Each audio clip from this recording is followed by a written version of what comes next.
So 10 years ago, you mentioned AWS. So your Amazon has changed so much in 10 years. 10 years ago, you were barely in cloud computing. Yeah. Certainly not We doing... just started in cloud just computing started 10 it. years ago. Certainly not doing... Another overnight success. I've noticed all overnight successes take about 10 years.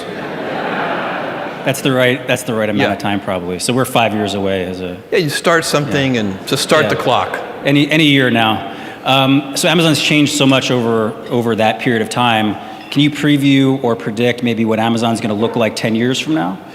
Well, that's a very good question. I think on the outside, the observable Amazon could change quite a bit. Just as you said, 10 years ago, you wouldn't think that AWS would be such a significant contributor to the business.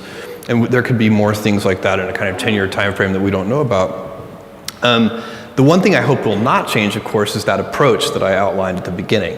The customer obsession, the willingness to invent, the patience, letting things develop, accepting failure as a path to getting success.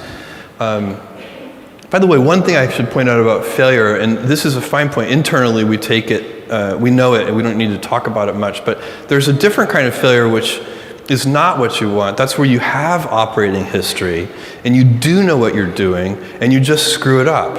So that's not a good failure. That's not an experiment. That's just bad operational excellence.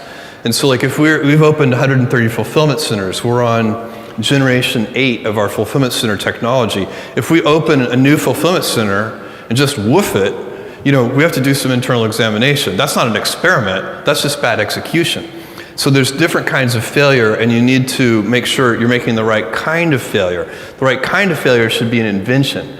It should be something that, it's an experiment. You don't know if it's going to work, and you know up front that you don't know if it's going to work. That shouldn't be opening a new fulfillment center for us. I'm not sure I answered your question. I got distracted by failure. That's okay. I've lived so comfortably with failure for so long that I revert there on a dime. It's an important distinction, though, between the two. It is.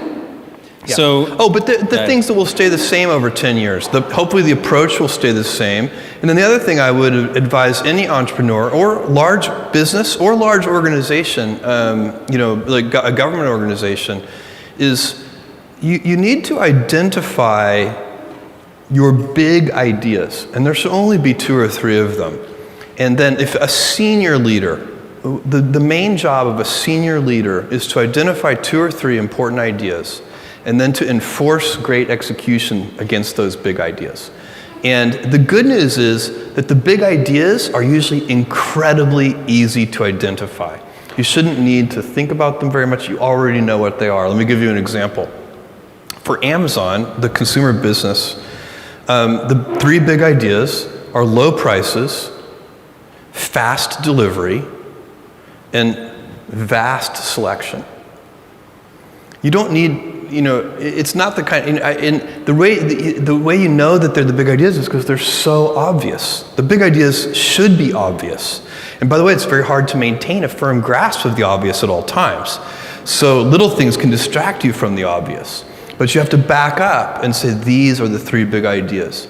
How do we always deliver things a little faster? How do we always reduce our cost structure so that we can have prices that are a little lower? And the good thing about these big ideas is they will be stable in time. So I know for a fact that 10 years from now, customers are still going to like low prices.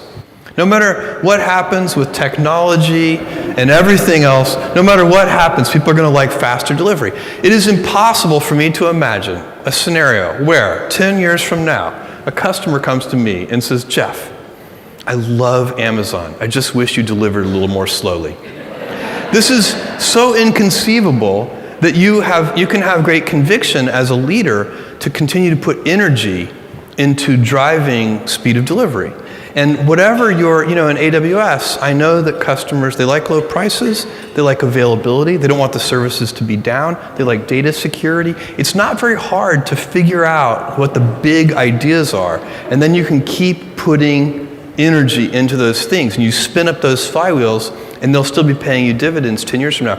And what I'm saying, I'm putting it in kind of a business context, but for those of you who are in government, these principles would apply identically to a government organization. You should figure out what the big ideas are and just spin up flywheels, get those things rolling, make sure that you've picked things that'll still be true 10 years from now, 20 years from now.